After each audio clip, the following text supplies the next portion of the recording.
नमस्कार दोस्तों, स्वागत है आपका मेरे चैनल कॉमिक्स लाइफ में।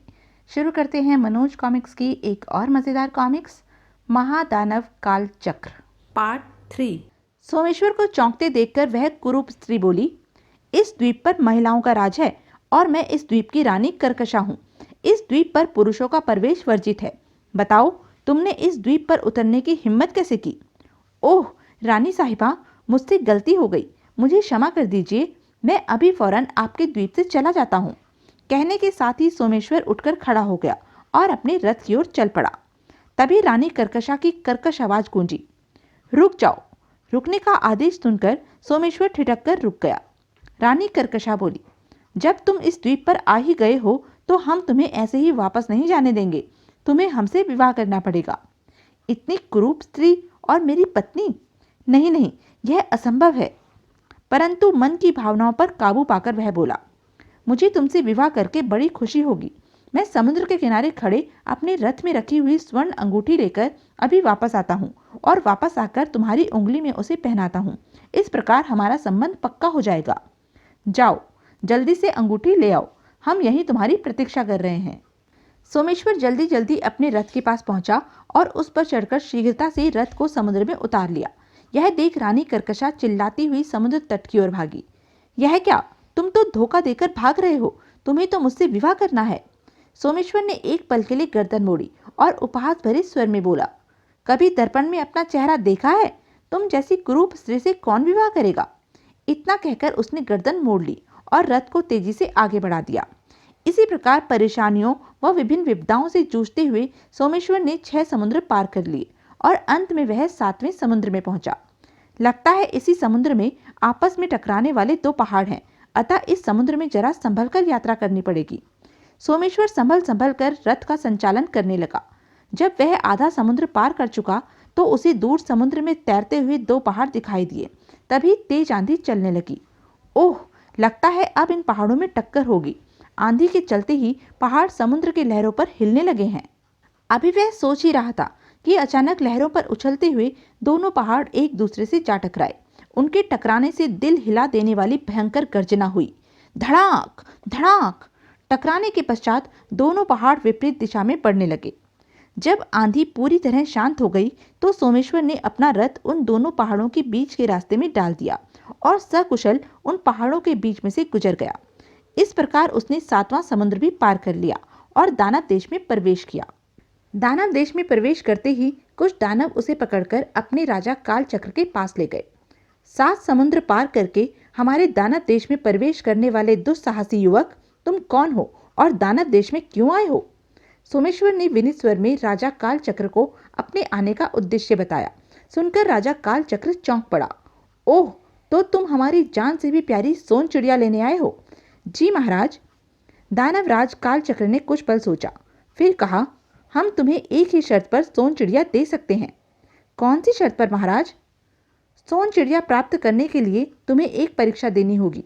तुम्हें एक हल में 2 जंगली भैंसों को बांधकर एक खेत को जोतना होगा और जोते हुए खेत में दानवों के दांत बोने होंगे। एक एक दांत में से 10-10 दैत्य उत्पन्न होंगे। अगर उन सब दैत्यों को तुम मार सके तो तुम सोन चिड़िया को प्राप्त करने के अधिकारी होंगे।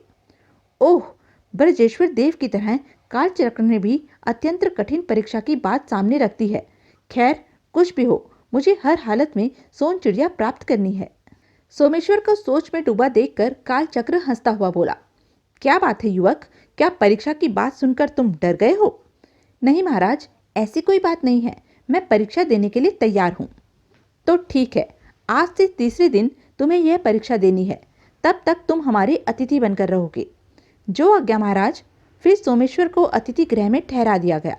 रात्रि होने पर राजा काल चक्र स्वयं अतिथि गृह में आए और सोमेश्वर से बोले, चलो युवक, हम तुम्हें नृत्य गान की महफिल में लेकर चलते हैं। जी महाराज। राजा काल चक्र सोमेश्वर को लेकर रंग भवन में आया। सोमेश्वर मन ही मन इस बात पर हैरान था कि काल चक्र उस पर इतना दयालु कैसे हो रहा है। लेकिन उसे क्या पता था कि काल चक्र सोन चिड़िया की खोज में आए युवकों को निर्दयता पूर्वक मरवा दिया करता था और अब वह सोमेश्वर को भी मारने की योजना बना चुका था। राजा काल चक्र व सोमेश्वर के रंग भवन में प्रवेश करते ही एक रूपवती नर्तकी ने वहां प्रवेश किया और नृत्य आरंभ कर दिया। तभी एक सेवक ने आगे बढ़कर सोमेश्वर व राजा कालचक्र के मदिरा के गिलासों में मदिरा भर दी। राजा कालचक्र ने सोमेश्वर से कहा, युवक, गिलास उठाओ और खाली कर दो। राजा के आदेश पर सोमेश्वर ने मदिरा का गिलास उठा लिया और अभी वह मदिरा के गिलास को होठों से लगाना ही चाहता था कि नर्तकी नाचती नाचती उसके पास आई और धीरे से उससे बोली, इस मदिरा में विष मिला हुआ है। राजा तुम्हें मारना चाहता है। मैं तुम्हारे मदिरा के गिलास में अभिमंत्रित की हुई राख की चुटकी डाल रही हूँ, जिससे विष का प्रभाव समाप्त हो जाएगा। तब तुम यह मदिरा पी लेना। क्या? पलक झपकते ही नर्तकी ने एक चुटकी राख सोमेश्वर के गिलास में डाल दी। फिर नर्तकी नाचते नाचते वहां से वापस चली गई। नर्तकी की बात सुनकर सोमेश्वर पल भर के लिए अचंभित सा रह गया। ओह, तो कालचक्र इस प्रकार मुझे मारना चाहता है, लेकिन इस नर्तकी ने समय रहते मुझे सावधान क्यों किया? लगता है यह मेरी शुभचिंतक है। मुझे नर्तकी की बात का विश्वास करना चाहिए। तब सोमेश्वर ने मदिरा का गिलास अपने होठों से लगा लिया और गटागट सारी मदिरा एक ही सांस में पी गया। अब कुछ ही देर में तड़प तड़प कर यह युवक अपनी जान दे देगा। इस प्रकार अन्य युवकों की तरह इसका भी अंत हो जाएगा। कुछ देर बाद नर्तकी अपना नृत्य समाप्त करके वहां से चली गई। सोमेश्वर पर विष का प्रभाव न होता देखकर कालचक्र चकित था। ओह, विष भरी मदिरा का भी इस पर कोई प्रभाव नहीं हुआ। अगर नर्तकी मदिरा में चुटकी भर राख न डालती तो मैं आज निश्चय ही मौत के मुंह में चला जाता। तभी कालचक्र खिसियाया सा सोमेश्वर से बोला, आज से 3 दिन पश्चात परीक्षा के समय तुमसे फिर मुलाकात होगी। तब तक तुम अतिथि गृह में ही रहो। अच्छा महाराज। राजा कालचक्र राजमहल में चला गया और सोमेश्वर अतिथि गृह में वापस आ गया। वह मन ही मन सोच रहा था, मुझे यहाँ पर संभल संभल कर कदम रखना पड़ेगा। क्या पता कालचक्र कहाँ अपना जाल बिछाए बैठा हो। इसी दुविधा में सोचता विचारता वह शैया पर लेट गया। फिर न जाने रात्रि के किस पहर में उसकी आंख लगी। सुबह होने पर सोमेश्वर नित्य क्रिया से निर्वृत्त होगा और नगर में घूमने के लिए चल दिया। अभी वह कुछ ही दूर चला था कि एक रथ उसके पास आकर रुका और उसका पर्दा हटाकर एक महिला उससे बोली, सुनिए। सोमेश्वर ने पलटकर उसकी ओर देखा तो चौंकता हुआ बोला, ओह, आप? युवक, मैं तुमसे कुछ महत्वपूर्ण बातें करना चाहती हूँ। यहाँ से कुछ ही दूरी पर नील नदी है। तुम सीधे वहां पहुंच जाओ। मैं वहीं एकांत में तुमसे कुछ बातें करूंगी। इतना कहकर नर्तकी ने रथ का पर्दा गिरा दिया और रथ आगे बढ़ गया, जबकि सोमेश्वर आश्चर्यचकित था, अपने स्थान पर खड़ा रह गया। वह मुझसे किस प्रकार की बातें करना चाहती है? मुझे उस नर्तकी के कहने पर नील नदी के किनारे जाना चाहिए या नहीं? कुछ देर तक सोमेश्वर सोच विचार करता हुआ वहीं खड़ा रहा। फिर मन में कुछ निश्चय करके वह नील नदी की ओर बढ़ गया। जब वह नील नदी के किनारे पहुंचा तो नर्तकी पहले से ही वहां खड़ी हुई उसकी प्रतीक्षा कर रही थी। उसे देखकर वह बोला, कल आपने मेरी जान बचाकर मुझ पर बहुत उपकार किया है। मैं आपका आभारी हूँ। नहीं नहीं, आभारी होने की कोई आवश्यकता नहीं है। वह तो मेरा कर्तव्य था। कुछ सोचकर सोमेश्वर उससे बोला, आपने मुझे यहाँ क्यों बुलाया है और आप मुझसे क्या कहना चाहती थी? सबसे पहले मैं तुम्हें अपने बारे में सब कुछ बता देना चाहती हूँ। मेरा नाम धनलक्ष्मी है। यहाँ से 1 मील दूर नदी के तट पर भगवान शंकर का एक मंदिर है।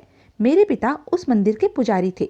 पुजारी होने के साथ साथ वे तंत्र मंत्र व जादू टोना के भी अच्छे ज्ञाता थे। उन्होंने मुझे भी थोड़ी सी तंत्र मंत्र व जादू की शिक्षा दी थी। एक दिन कालचक्र की बुरी दृष्टि मुझ पर पड़ी और उसने मेरे पिता से मेरा हाथ मांगा।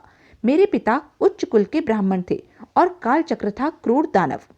मेरे पिता ने कालचक्र को साफ इनकार कर दिया, जिससे क्रुद्ध होकर कालचक्र ने उसी समय मेरे पिता की हत्या कर दी और मेरे 10 वर्षीय छोटे भाई जयदेव को कैद कर लिया।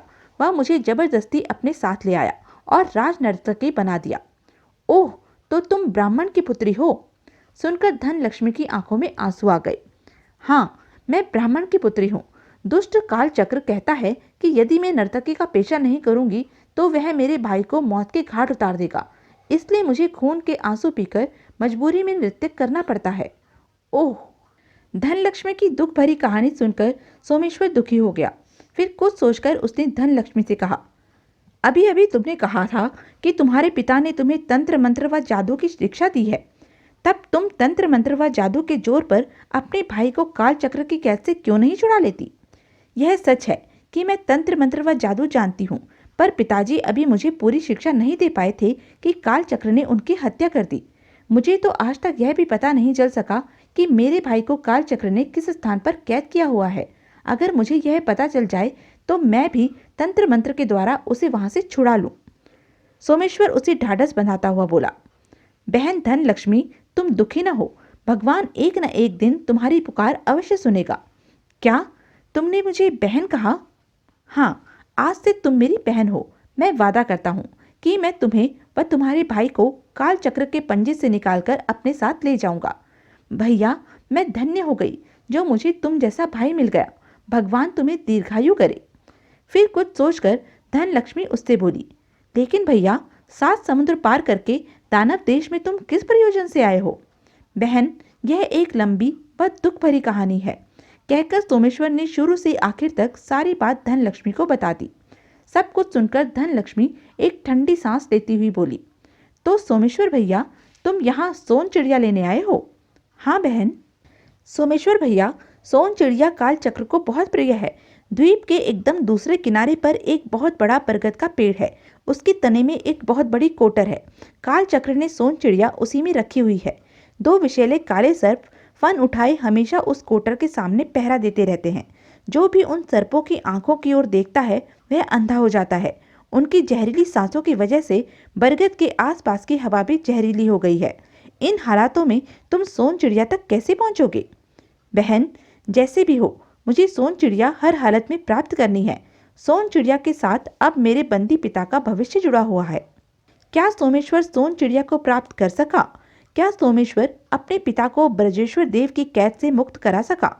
क्या सोमेश्वर अपने चाचा द्वारा बताई गई बाकी दोनों शर्तें भी पूरी कर सका? सोमेश्वर के पीछे से उसकी मां पर क्या बीती? यह सब हम जानेंगे अपने अगले वीडियो चमत्कारी जूते में। तब तक के लिए बने रहें मेरे साथ, और हाँ, मेरे चैनल को लाइक, शेयर और सब्सक्राइब करना ना भूलें। धन्यवाद।